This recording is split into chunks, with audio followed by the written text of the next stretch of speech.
नमस्कार, मैं हूं आपके साथ मयंक। आज 24 तारीख है और एक बार फिर पिछले 12 घंटों के सारे अपडेट्स लेके मैं आपके सामने एक बार फिर न्यूज रूम में मौजूद हूं। देखिए, बड़ी खबर आ रही है।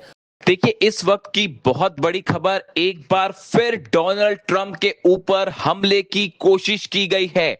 व्हाइट हाउस के बाहर जबरदस्त गोलीबारी हुई। बताया जा रहा है कि 20 राउंड फायरिंग हुई और जब ये फायरिंग हुई उस दौरान डोनाल्ड ट्रंप व्हाइट हाउस में मौजूद थे। जो खबरें आ रही हैं उनके मुताबिक 2 हमलावर थे, जिसमें एक का नाम नासिर बेस्ट बताया जा रहा है।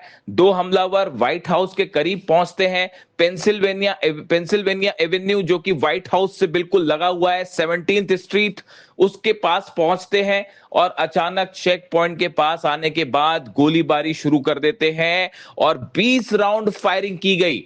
और उसमें जो है उसके बाद जो वहां सुरक्षा कर्मी थे उन्होंने तुरंत रिस्पांस दिया और 2 हमलावरों में से एक हमलावर को मौके पर ढेर कर दिया गया, लेकिन दूसरा जो है वो घायल हो गया है और उसे अस्पताल ले जाया गया है। अब सवाल ये है कि ये दोनों लोग कौन थे और इन्होंने हमला क्यों किया, इसकी फिलहाल जांच जारी है। लेकिन बताया ये जा रहा है कि निशाने पर डोनाल्ड ट्रंप थे और ये दोनों हमलावर व्हाइट हाउस में अंदर घुसने की कोशिश में थे और वो डोनाल्ड ट्रंप पर हमला करना चाहते थे। इस तरह की खबरें निकलकर सामने आई हैं। अभी हाल ही में हमने देखा था कि करस्पॉन्ड डिनर में हिल्टन होटल में जिस तरह से फायरिंग हुई थी उसकी तस्वीरें सामने आई थी। चुनाव प्रचार के दौरान डोनाल्ड ट्रंप पर हमले हुए थे और अब ये तीसरा मौका है जब व्हाइट हाउस के बाहर गोलियां चली है और वो भी 20 राउंड। अब सवाल ये है कि आखिर ये घटनाएं बार बार क्यों हो रही हैं और डोनाल्ड ट्रंप किसके निशाने पर हैं? क्या इस हमले का ईरान जंग से कोई लेना देना है? जिस तरह से ईरान को लेकर हालात बने हुए हैं, क्या ये उसका गुस्सा है जो बार बार देखने को मिल रहा है? और इसके अलावा देखिए, तमाम बातें हैं। ये भी कहा जा रहा है, इस तरह की बातें भी सामने हैं कि क्या ये जो हमले हो रहे हैं ये किसी तरह का पब्लिसिटी स्टंट तो नहीं है? इस तरह के सवाल भी लगातार उठाए जा रहे हैं। फिलहाल एक हमलावर मारा जा चुका है, दूसरा घायल है। पुलिस की तरफ से पूछताछ हो रही है और उसके बाद कुछ देर में शायद ये बात सामने आई कि आखिर ये हमला क्यों हुआ है। लेकिन जिस तरह से ये हमले की तस्वीरें सामने आई उससे पूरा अमेरिका एक बार फिर दहशत की गोद में है। देखिए, बड़ा सवाल ये भी उठता है कि 2 हमलावर व्हाइट हाउस के इतने करीब पहुंच जाते हैं, उनके पास बैग है, बैग में गन है, 20 राउंड से ज्यादा उन्होंने फायरिंग की। ऐसे में व्हाइट हाउस और ट्रंप की सुरक्षा को लेकर भी तमाम सवाल उठने लगे हैं कि आखिर ये हमलावर व्हाइट हाउस के इतने करीब कैसे पहुंच गए? क्या इनकी कोई चेकिंग नहीं हुई? और खासकर इन हालात में जब ईरान के साथ जो है वो इतना तनाव देखा जा रहा है। देखिए, जो खबरें आ रही हैं उसके मुताबिक डोनाल्ड ट्रंप बेहद तनाव में चल रहे हैं। नवंबर में मिड टर्म पोल्स होने हैं, जिसमें बताया ये जा रहा है कि डोनाल्ड ट्रंप को जो है बड़ा झटका भी लग सकता है। अभी हाल ही में जो वोटिंग हुई कि ईरान के साथ युद्ध जारी रखने को लेकर, डोनाल्ड ट्रंप की शक्तियों को लेकर, उनके जो अधिकार हैं उनको लेकर जो वोटिंग हुई सीनेट में, उसमें देखा गया कि 3 उनकी पार्टी के सांसद जो है रिपब्लिकन्स, उन्होंने डोनाल्ड ट्रंप के खिलाफ वोटिंग कर दी। ऐसे में ये कहा जा रहा है कि डोनाल्ड ट्रंप जो है वो मिड टर्म पोल्स हार भी सकते हैं और इसको लेकर वो खासे तनाव में है। और देखिए, वो अपने सारे प्रोग्राम छोड़ के अचानक व्हाइट हाउस पहुंचे थे और बताया जा रहा है कि अपनी आर्मी के कमांडर्स के साथ उन्होंने बैठक की और उसके बीच में ही जो है ये हमला अचानक व्हाइट हाउस के बाहर हो जाता है और 20 राउंड गोलियां चल जाती हैं। यानी ये बहुत सारी ऐसी चीजें हैं जिन पर बड़े सवालिया निशान भी लगाए जा रहे हैं। ऐसी जानकारियां सामने आई है कि पिछले 12 घंटे के आसपास अगर हम बात करें, अमेरिका के कई एयर बेसेस से B-2 बॉम्बर्स के मूवमेंट्स नोट किए जा रहे हैं। देखिए, खबर बेहद अहम है। B-2 बॉम्बर्स के मूवमेंट का नोटिस होना या उनके मूवमेंट की खबरें आना इस और इंडिकेशन है कि एक बार फिर जंग की तैयारी हो रही है।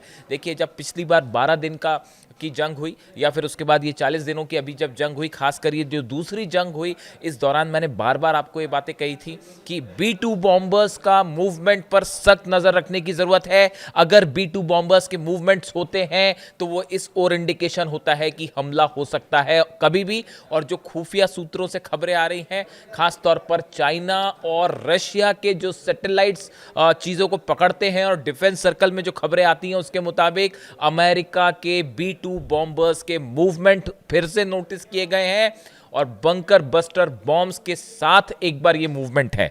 इस तरह की खबरें हैं। देखिए जो खबरें हैं उसके मुताबिक डोनाल्ड ट्रंप ने अपनी सारी मीटिंग्स कैंसिल कर दी हैं, अपने सारे प्रोग्राम्स कैंसिल कर दिए हैं और वो व्हाइट हाउस में वापस हैं। जितने बड़े सेना के अधिकारी हैं अमेरिका के, वो सब व्हाइट हाउस में मौजूद हैं। बड़ी मीटिंग्स का दौर चल रहा है और हर बात का कैलकुलेशन किया जा रहा है कि अगर ईरान पर फिर से हमला किया जाता है तो उसका क्या खामियाजा भी उठाना पड़ सकता है और किस स्ट्रैटेजी के साथ हमला किया जाए, किन टारगेट्स पर हमला किया जाए। यानी जिसे कहते हैं कि एक आखिरी जो प्लान होता है उस पर काम तेजी से हो रहा है और जो सोर्सेज बता रहे हैं कि किसी भी वक्त एक बार फिर हमला हो सकता है, जंग हो सकती है।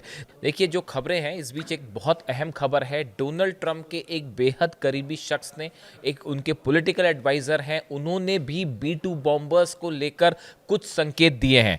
देखिए जो खबरें छप रही हैं उसके मुताबिक fresh fears of a renewed US Iran conflict are spreading across the middle east after Donald Trump aide Dan Scavino posted cryptic videos of America's deadly B2 spirit bombers with no caption और explanation. देखिए ये जो Dan Scavino हैं ये Donald Trump के political adviser माने जाते हैं, बेहद करीबी हैं, व्हाइट हाउस के डिप्टी चीफ ऑफ स्टाफ हैं और माना जाता है कि डोनाल्ड ट्रंप के जो बड़े फैसले होते हैं उनमें इनकी अहम भूमिका होती है।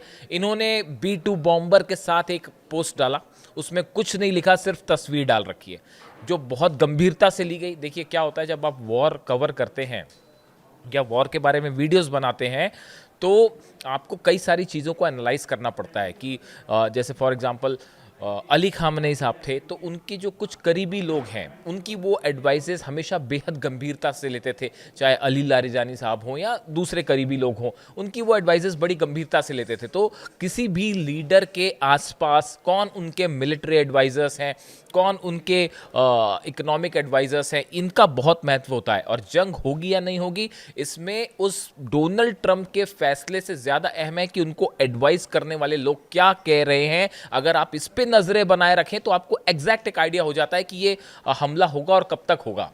तो ये एक बात है। तो देखिए ये इनका जो ये इशारा आया वो इस ओर बता रहा है फिर से कि एक बार फिर जंग हो सकती है। इसके अलावा देखिए मैं पहले अमेरिका की बातें कर रहा हूँ कि क्यों अमेरिका की इस समय क्या स्थिति है, अलग अलग मूवमेंट्स को लेकर उस पर नज़र रखना ज़रूरी है। अब्राहम लिंकन, मैंने आपको बताया अब्राहम लिंकन जो एयरक्राफ्ट कैरियर है उस पर भाई बार बार लगातार तेज़ी से मूवमेंट हो रहे हैं। उसमें F-18 जो फाइटर जेट्स हैं वो, F-35 जेट्स हैं वो, उनकी बार बार मूवमेंट है, वो टेक ऑफ कर रहे हैं, प्रैक्टिस ड्रिल कर रहे हैं। अमेरिकन एयरफोर्स की, अमेरिकन नेवी की, अमेरिकन आर्मी की एक खास बात है, अगर आपने ये नोटिस किया हो तो जब भी वो कोई बड़ा अटैक करते हैं उसके पहले उनकी एक प्रैक्टिस जरूर होती है, एक आप ये कह लें एक ड्रिल छोटी सी जरूर करते हो। वो भले ऐसा ना हो कि वो आज ही हमला करें लेकिन एक वॉर प्रैक्टिस वो ज़रूर करते हैं। आप नोट करके रखिएगा, ये हमेशा की बात है।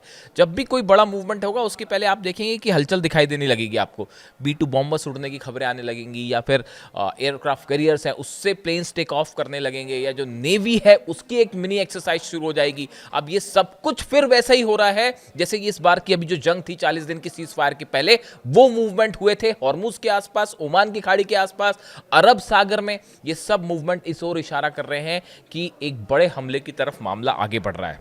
अब बात करते हैं ईरान की तैयारियों की कि ईरान क्या करने जा रहा है। देखिए ईरान की तरफ से जो खबरें हैं, एक तो ये लगातार ये कोशिशें चल रही है, 5 अरब देश, मैंने आपको पिछले वीडियो में बताया था, वो लगातार ये कोशिश कर रहे हैं कि किसी तरह से कोई बातचीत का रास्ता निकल आए और युद्ध ना करना पड़े। इस तरह की कोशिश अरब देशों की है क्योंकि उनके ऊपर संकट है ईरान की मिसाइल्स का कि ईरान अगर हमला करेगा तो फिर क्या होगा। तो वो नहीं चाह रहे कि जंग हो और इसमें बड़ी अहम भूमिका जो है वो सऊदी की भी है। जो खबरें अब आ रही हैं उसके मुताबिक मोहम्मद बिन सलमान नहीं चाहते कि किसी तरह का हमला ईरान पे हो। देखिए ये बड़ी डेवलपमेंट है, मैं पिछले 3-4 वीडियो में ये बात कह चुका हूं और ये बड़ी नोटिसेबल बात है। देखिए पहले ये माना जाता था, इस तरह की खबरें आती थी कि पूरे मिडिल ईस्ट में एक छोर पर सऊदी खड़ा हुआ है, एक छोर पर ईरान खड़ा हुआ है और दोनों को आपस में लड़ा के अमेरिका जो है वो हमेशा दोनों को लड़ाने की कोशिश करता है और यहाँ पे रिसोर्सेज पर कब्जा करने की कोशिश करता है। इस तरह के एक्सपर्ट्स अपनी राय देते थे। लेकिन इस 40 दिन की जंग के बाद, ये जो दूसरे जंग हुई अभी 12 दिन की जंग के बाद, ये अभी इस वक्त की जो जंग हुई, इसके बाद से सऊदी के स्टैंड में खासा परिवर्तन आया। उसकी बड़ी वजह ये है, दो वजह है उसकी। पहली बात तो ये कि सऊदी को ये बात समझ में आ गई है कि भाई हमारी रक्षा करने के लिए तो ना अमेरिका आ सकता है और ना इजराइल हमें बचा सकता। बात नंबर एक। बात नंबर दो, मोहम्मद बिन सलमान अपना जो प्लान लेके चल रहे हैं 2030 का, इकोनॉमिकली जो है वो मजबूत बनाना है सऊदी को और एक बड़ा रोल प्ले करना चाहते हैं। वो प्लान पूरी तरह से ध्वस्त हो जाएगा अगर ये जंग होती है। बात नंबर तीन, इजराइल और सऊदी के बीच में खासा डिफरेंस ऑफ ओपिनियन देखा जा रहा है इस जंग को लेकर। जहां नेतन्याहू चाहते हैं कि हर कीमत पे जंग हो जाए, वहां मोहम्मद बिन सलमान इस बात को लेकर राजी नहीं है। वो इजराइल के इस बढ़ते प्रभाव से भी सहमत नहीं है। तो ऐसी स्थिति में एक बड़ा फंडामेंटल चेंज है ये कि सऊदी के आप स्टैंड्स देखिए, वो नहीं चाह रहा फिलहाल कि ईरान पर हमला किया जाए। तो 5 देशों की एक कोशिश है। जनरल मुनीर ने जो बात की नहीं की वो एक अलग बात है, वो आप अलग से देख सकते हैं। लेकिन देखिए, इस बीच में जो बड़ी खबर ये है कि ईरान ने अपने एयर स्पेस का कुछ हिस्सा बंद कर दिया है। ये वो हिस्सा है एयर स्पेस का जहां पर ईरान ये मान के चलता है कि यहां पर हमला होना तय है। अमेरिका के टारगेट्स लॉक हैं, वो सब जान रहे हैं। अगर आप थोड़ा सा रिसर्च करें, आप सब जान रहे हैं इस्फहान पर बड़ा हमला होने वाला है। इस्फहान, और उसके लिए तैयारी करिए जबरदस्त ईरान ने। स्पेस, एयर स्पेस का वो हिस्सा बंद है जहां से टॉमहॉक मिसाइल्स अंदर आ सकती हैं, F-35 जेट्स अंदर आ सकते हैं, वो स्पेस बंद किया गया है। इसके अलावा ईरान ने अपने नए टारगेट्स तय कर लिए हैं और ये बार बार बात ईरान की तरफ से कही जा रही है, आरजीसी की तरफ से कही गई, ईरान के विदेश मंत्री अब्बास अराक्ची साहब की तरफ से कही गई, ईरान के जो नेता हैं अलग अलग, उनकी तरफ से, पॉलिटिकल लीडर्स की तरफ से बात कही गई कि हमने अपने टारगेट्स लॉक कर रखे हैं। अगर अमेरिका ने हमला किया तो इस बार बड़ा सरप्राइज मिलेगा। नए टारगेट्स पर हमला होगा। ये नए टारगेट से क्या मतलब है? देखिए, अभी तक था कि ईरान ने जो है वो 2-2.5-3 हज़ार की रेंज वाली मिसाइल्स फायर की, लेकिन अब ये माना जा रहा है कि ये मिसाइल्स यूरोप तक जा सकती है और अमेरिका के उन मिलिट्री बेसिस पर अटैक हो सकता है जो अब तक नहीं हुआ, जो अब तक निशाने पर नहीं आए। इसी को बार बार कहा जा रहा है ईरान की तरफ से कि हम सरप्राइज देंगे, नए निशाने पर हमले हो सकते हैं। एयर स्पेस बंद है। इसके अलावा आप देखिए, बाबल मंदेब को लेकर बड़ी खबर है। हूती की तरफ से बयान आया है, हूती के जो चीफ हैं उनकी तरफ से बयान आया है, अब्दुल मलिक अल हूती की तरफ से, कि अगर किसी भी तरह का कोई भी हमले की कोशिश हुई तो उसका नतीजा होगा फौरन बाबल मंदेब बंद कर दिया जाएगा। आप इसका मतलब समझ रहे हैं? हॉर्मुज बंद होने का मतलब है 20% पूरी दुनिया का ऑयल सप्लाई ऑलरेडी अफेक्टेड है और अगर बाबल मंदेब भी बंद होता है तो आप समझिए 10 से 12% और ऑयल सप्लाई रुक जाएगी। और वो यमन की जिस पोजीशन है, यमन में हूती जो है वो डायरेक्टली वहाँ इंटरवेंशन करके उसको बंद कर देगा ईरान के एक कहने पर। उसका नतीजा ये होगा कि 12% और ऑयल सप्लाई रुकती है, यानी टोटल 32% ऑयल सप्लाई रुकने के बाद तेल की कीमतों में आग लग जाएगी। और उसको कैसे हैंडल किया जाएगा? देखिए, यही वजह है यमन के आसपास भी अमेरिकन जेट्स का मूवमेंट देखा जा रहा है। अमेरिका भी इस बात को समझ रहा है कि अगर बाबल मंदेब बंद हुआ तो कैसे काउंटर किया जाए, इसकी तैयारी भी अमेरिका की तरफ से शुरू हो गई है। और बाबल मंदेब के आसपास भी अमेरिकन शिप्स देखे जा सकते हैं, अमेरिका के वॉर जेट्स देखे जा सकते हैं। इसीलिए भी हूती जो है वो ज़्यादा एग्रेसिव हो गया है अमेरिका को लेके। इसके अलावा देखिए, बड़ी खबर जो है, हॉर्मुज में ज़बरदस्त तनाव है। हालात ये है, आमने सामने खड़े हुए हैं ईरान की बोट्स, ईरान के जहाज़ और अमेरिका के जहाज़, और बिल्कुल कम डिस्टेंस पे। और हालात ये है कि वहाँ से एक एक जहाज़ निकलना जो है वो इतना मुश्किल हो जा रहा है कि दोनों देश उस पर जो है वो नज़रें गड़ाए बैठे हैं कि ये जहाज़ किसका आ रहा है और कैसे निकलेगा। यानी हॉर्मुज में, और कई खबरें ऐसी हैं हॉर्मुज से लगातार फायरिंग हो रही है। हॉर्मुज में कई खबरें सामने नहीं भी आ रही है।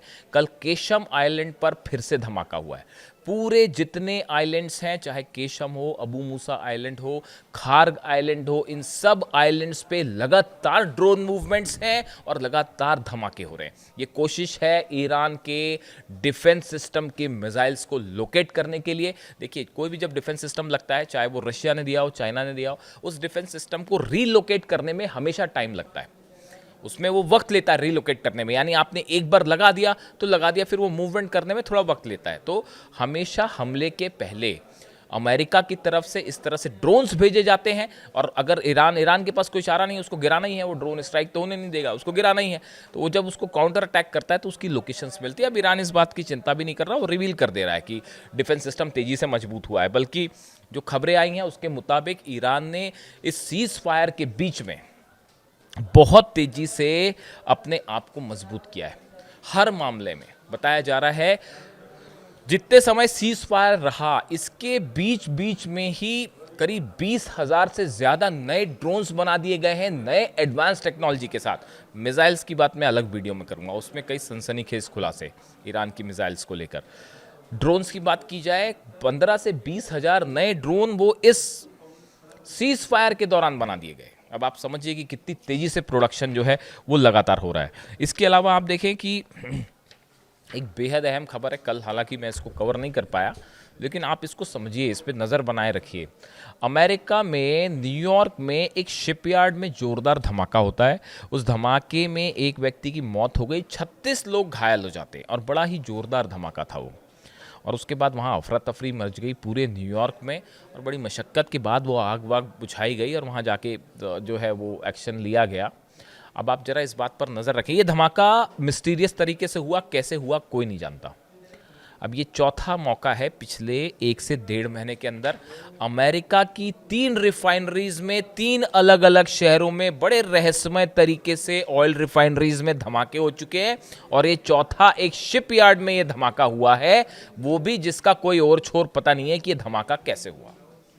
अब आप समझ जाइए, इसमें आप कुछ बोलने की ज़रूरत नहीं है, अमेरिका खुद बोलेगा कि क्या करना है क्या नहीं करना है।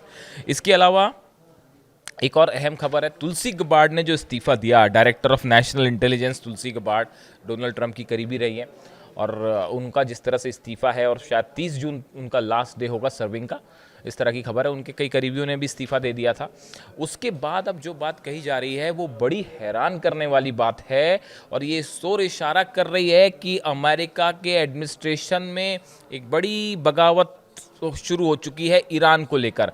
यह अंदेशा जताया जा रहा है कि तुलसी गबार्ड कई नेशनल मुद्दों को लेकर बड़े खुलासे कर सकती हैं, और वो डोनाल्ड ट्रंप सरकार के बारे में कई ऐसी चीजें बता सकती हैं जो शायद पूरे अमेरिका में एक सनसनी फैला दे।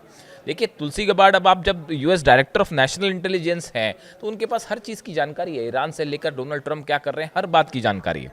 और ऐसे समय में अगर वो इस्तीफ़ा देती हैं और इस बात को लेकर कि भाई उनकी बात नहीं बन रही है डोनाल्ड ट्रंप से, तो आप देखिए उन्होंने चाहे हवाना सिंड्रोम हो, कोविड-19 पैंडमिक से लेके 2020 का जो यूएस प्रेसिडेंट इलेक्शन था, वहाँ से वेपनाइजेशन ऑफ फंडामेंट जो फेडरल गवर्नमेंट है, ऐसे तमाम मुद्दे हैं जिनके बारे में उनको बड़ी सारी जानकारियाँ हैं, और ईरान को लेकर तो बड़े एक्सक्लूसिव खुलासे कर सकती हैं वो।